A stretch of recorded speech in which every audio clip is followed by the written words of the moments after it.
Um, I'm very interested in learning about other people's writing processes. Okay. Would you be willing to tell us and the viewers at home a little bit about your writing process and Sure, what it's like? sure. As a fellow writer, for many, many years I wandered around wanting to have written. I wanted chicks to dig me. I wanted to have a cool car. I wanted to be able to drink and get divorced and have fun, do what I wanted to do. For many years I wanted all the things that a famous writer gets, that I thought that a famous writer gets. And really, not until I really finished Stuck in Neutral and the checks began coming in and I began getting confidence from outside myself, not until that good luck happened to me, did I really realize how much I really loved writing and stuff. I'd written since I was 17, but you're a writer yourself. You know how great it is when you're working on something. And I think it was Elizabeth Bishop who called it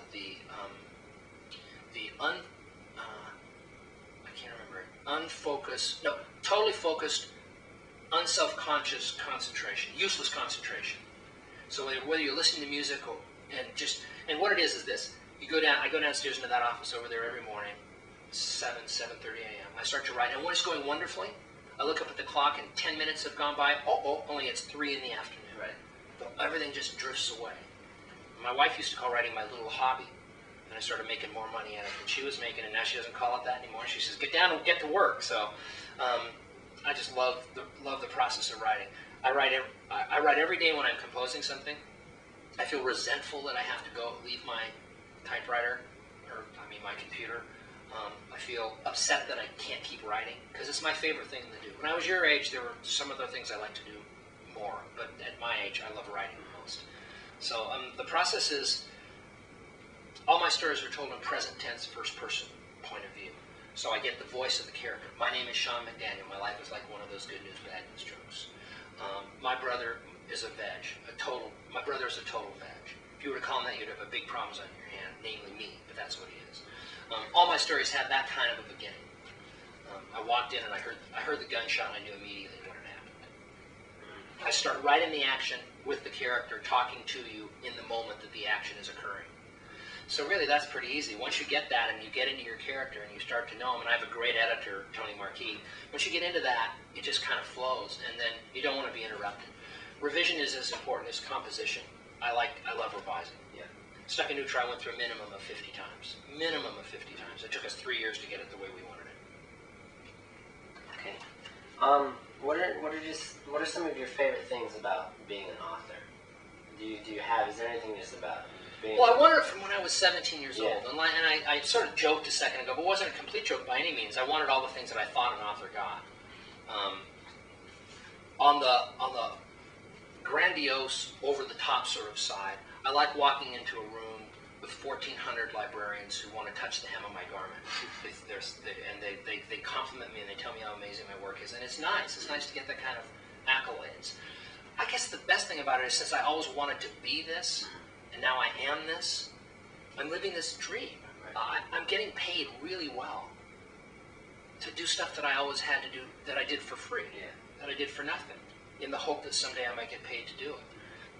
My career is so far gone outside and over the top of what I ever dreamt it would be. We'll go up and I'll show you the Corvette. Like I said earlier in the shoddy introduction, you're going to be touring different high schools in the state and talking to the students. Right.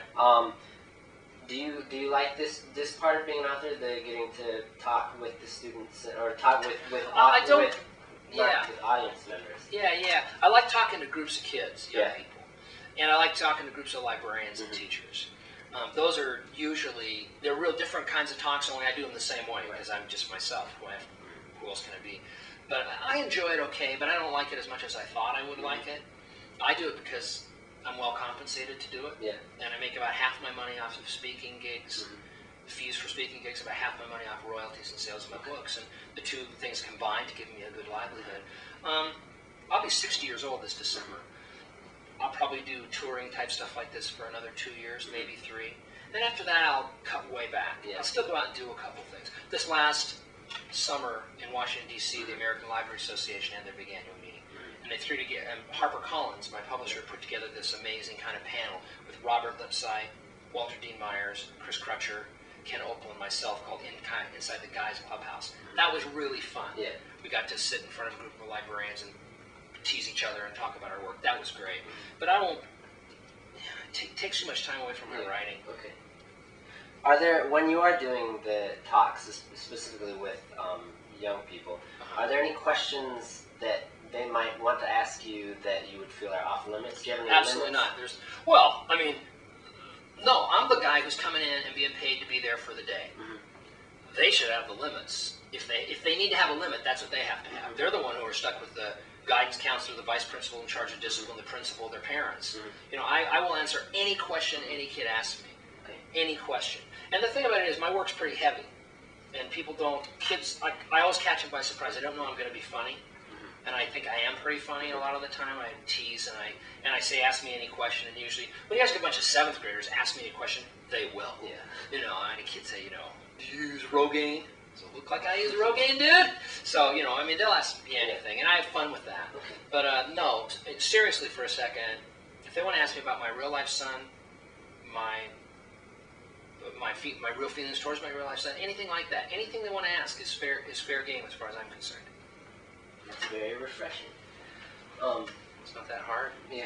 It's always easier to tell the truth because it's easier to remember later. You know, if you lie, it's hard to remember exactly what the lie was. So. Well, I think that's all we have for you, Terry. Get out of here. Yeah, it's got to be quick because it's just going to be a little webcast. They've been calling it a podcast, but they're all old and don't know. They don't know what's what. So, we don't know. But they're not they. We old people don't. Yeah, you guys. But you guys know, and so I'll see you in the Wenatchee area and in North Central Washington, and come visit with you. And you can ask me any question you want. And I hope I don't bore you too much. And I promise I'll shine my head before I come. So see you soon. Take care. Peace out. Thank you.